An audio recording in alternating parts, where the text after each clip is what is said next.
Hi guys! Nasubukan niyo na ba 'to sa pechay?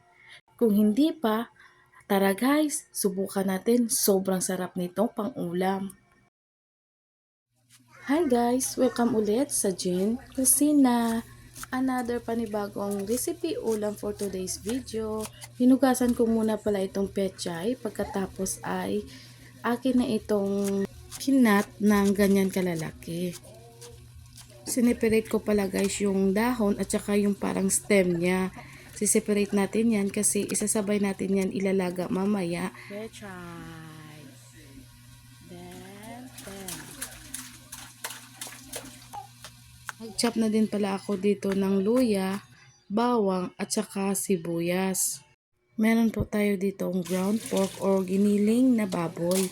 50 pesos ko lang po ito binili. Hindi po siya umabot sa 1/4 kilo. Sa mainit na kawali, maglagay lang po tayo dito ng mantika. Konting mantika lang. Pagkatapos, igigisa po natin dito yung luya, sibuyas at saka bawang. Pag nag-aroma na po yung amoy nila, pwede na po natin ilagay yung ating giniling na baboy. Pagkatapos, naglagay na din po ako dito ng asin, magic sarap, at saka konting pepper. Halu-haluin nyo lang po ng mabuti.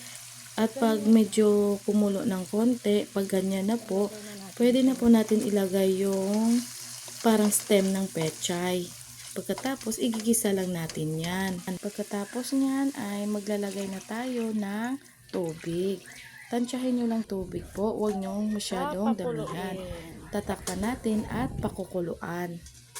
Kapag kumulo na po at malambot na yung parang stem ng pechay, pwede nyo na po ilagay yung dahon ng pechay. At pagkatapos, templahin nyo na po kung okay na ang kanyang lasa.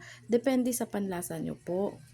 Dahil naglagay na po tayo kanina ng asin, kaya titikman nyo na lang kung okay na yung lasa.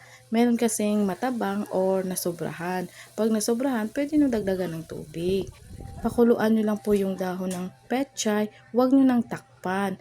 Pag ganyan na yung itsura, luto na po yan. Maraming salamat po sa panonood. Subukan nyo na po ito. Sobrang sarap nito.